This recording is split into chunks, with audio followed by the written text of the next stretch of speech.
ایک مرتبہ بصرہ میں آگ بھڑک اٹھی، بہت سی جھونپڑیاں جل گئیں، لیکن حیرت کی بات یہ تھی کہ ان جلی ہوئی جھونپڑیوں کے درمیان ایک جھونپڑی بالکل صحیح سلامت کھڑی تھی۔ اس وقت بصرہ کے گورنر، معروف صحابی سیدنا ابو موسیٰ اشعری رضی اللہ عنہ تھے۔ انہیں اس جھونپڑی کے بارے میں بتایا گیا تو انہوں نے اس جھونپڑی کے مالک کو بلا بھیجا۔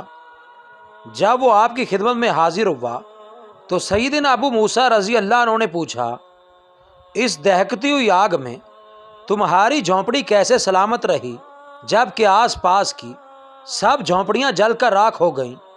اس شخص کا جواب بڑا حیرت انگیز تھا۔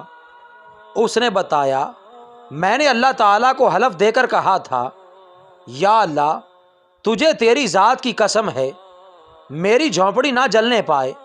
ابو موسیٰ اشعری رضی اللہ عنہ نے اس کا جواب سن کر کہا، میں نے رسول اللہ صلی اللہ علیہ وآلہ وسلم کو فرماتے ہوئے سنا ہے، میری امت میں کچھ ایسے افراد بھی ہوں گے جن کے سر غبار آلود ہوں گے، غربت کی وجہ سے ان کا لباس بھی بوسیدہ ہوگا، لیکن اگر وہ اللہ کی قسم دے کر کوئی بات کریں گے تو اللہ تعالیٰ اسے ضرور پورا کرے گا۔